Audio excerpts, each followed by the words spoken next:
enrollment up, University of Akron and Kent State University, which to me is good because it's not going down and any type of gain is good. And I was wondering, as close as you work with Gary Miller and as close as you work with the university, do you guys get together creativity wise and say, okay, what we can do to get the students to come here, to stay here, because it's not only good for the university, and you know this, it's great for the city of Akron as well?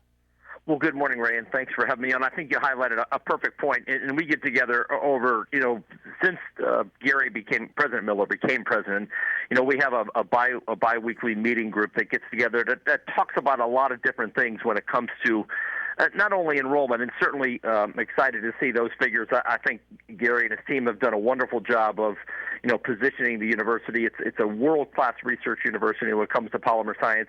A number of other great programs over there, but we talk consistently about the branding of, the University of Akron and the city of Akron and how they are, we are located within each other. I mean, the campus comes literally to Lock 3 into the Polsky building, and certainly excited to see that project along with Lock 3 and the Main Street. And so it's that kind of the symmetry and really the seamless integration of both the university and the city of Akron. And so, like I said, we're always excited to get together to talk about how we continue to do things better, because that is our goal. I mean, we want kids to go to college. Obviously, we want them to stay here, but we also have to provide them that economic opportunity, and that question that's very difficult to answer sometimes is, tell us what you want out of a city. And I think furthering those conversations and having those plans certainly leads to a great relationship between both the city and the university. Yeah, Dan, right. I mean, it's economics, because when they go to, a lot of times research says when students go to a college, especially in a city, they'll start their careers there. So that's one aspect of it. And the other one is with higher education, so difficult right now when you're talking about students with their choices. Quality of life issues for the college university that they attend are important as well. And, that's where working with you, with the towpath and Lock 3 and everything that the city of Akron has to offer, that cooperation and coming up with creative ideas, like you mentioned, to me is real important. And part of it is they will make a choice to go somewhere, and we have to be at the forefront of their mind of that choice. But it's also that feedback from them, too. What is it that you want post-graduation? Is it continued studies? Is it start a business? All those different options, because they're going to have a choice to go anywhere that they want. And it's a pretty competitive environment for college graduates when you look at the options that they may have when it comes across the country or across the world, the different type of work that they can do. When you look at hybrid work environments, all of those different things go into and there are a number of partners, along with the chamber, along with the county, along with a lot of other institutions across the city that are working a lot over the last 7-8 years of how do we continue to attract population and to grow not only the university and the city but our region. So those are fruitful conversations and always been kind of a highlight over the last 8 years. Yeah, and so important conversations too, folks. With us is Akron Mayor Dan Horrigan on WAKR. Dan, I was talking about 30 minutes ago about next weekend with the Akron Marathon, about 8,000 to 10,000 people coming into our downtown Akron on Saturday morning, which I think is wonderful. And way back when, before my knee said no when I was running, I remember talking to runners on the path at the outset of this marathon. They say, I never realized Akron was this nice, or I haven't been down here in a while, or it was as hilly as it is. And this is another great opportunity, right, Mayor, for our city to show off, and it's becoming a must hit when you talk about runners and fitness and in that arena. It is a highlight, I think, of the calendar year when it comes to, showcasing the city and the number of runners that come in from all over, really. And the Akron Marathon, in its 21st or 22nd year, Steve and Janine have done a wonderful job of promoting. We're a partner with them. There's a lot of volunteers. I get to be part of the marathon in a very small way, and it's just very exciting. The crack of dawn in the morning, you see 10,000 people, running through the streets of Akron, and the number of people that come out on the streets and set up water tables and encouraging stations, and to see them cheer runners on, it's like I said, it's kind of it's our national holiday, I think, so to speak, for the city of Akron that day. And it's always a little bit harder to get around traffic-wise, but it's well worth the effort to showcase the city and to have a showcase event like the Akron Marathon for a couple of decades now. So it's very exciting next weekend. There's a lot of preparation that goes into that. I mean, they start planning probably about a week after the marathon ends for next year.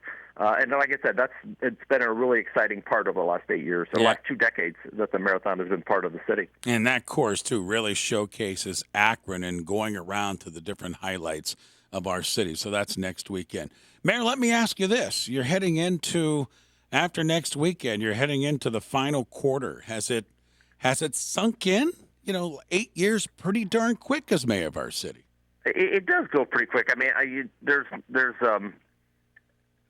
the work continues to get done, and we've highlighted a number of things, and it's always about like running through the finish line, I guess, if you want to put it that way. I've certainly been extremely proud. It's been an honor of a professional lifetime to be able to serve in this capacity, and certainly proud of the work. The next day, there's more work to be done, and I think we've always approached it that way. Is we're not looking backwards; we kind of have to look forwards to be able to do that, and so certainly. Looking to get as many things as we can accomplished before the end of the year, and then obviously working pretty close in the transition process to make sure that is as smooth as possible come January 1st. And it's there's really no time to kind of rest, and which is fine. I mean, that's what you kind of sign up for to be able to do.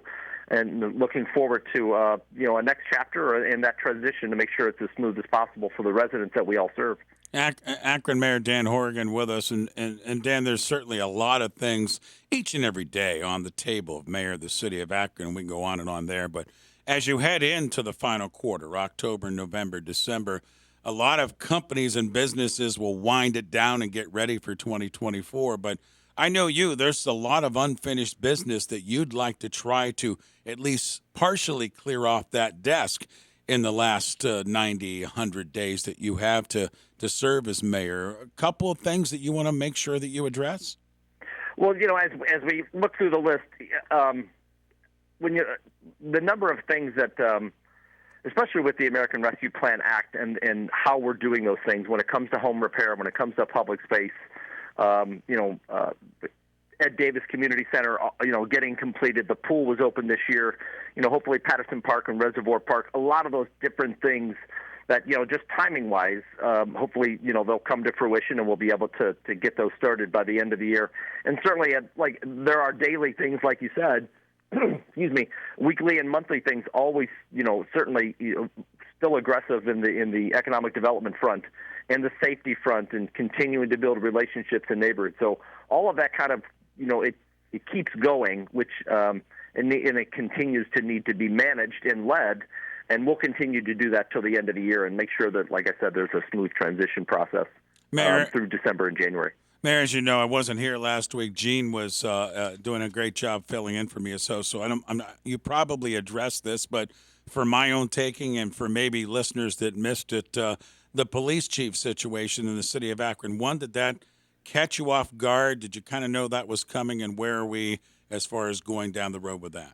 Well, certainly, it's been an honor to serve with Steve, and we've had some discussions, over the last few months about the future, and have supported that decision, for, we're all at kind of that point when it comes to public service and how many years that you do it, and then obviously there will be the selection of a new chief, and certainly the transition process and the presumptive mayor. I think it's extremely important that he do get to choose that person that he works side by side with on a daily basis, and they have announced and will announce a process for selection of a new chief, and Steve and I, or Chief Milet and I, will transition out at the same time. And it's an extremely important position, not only in this city but across the country, and certainly want to make sure that that process with the transition team, and we're supporting that on a daily basis. All right, Mayor, thank you as always for making time with us on Thursday mornings. Always appreciated, Dan.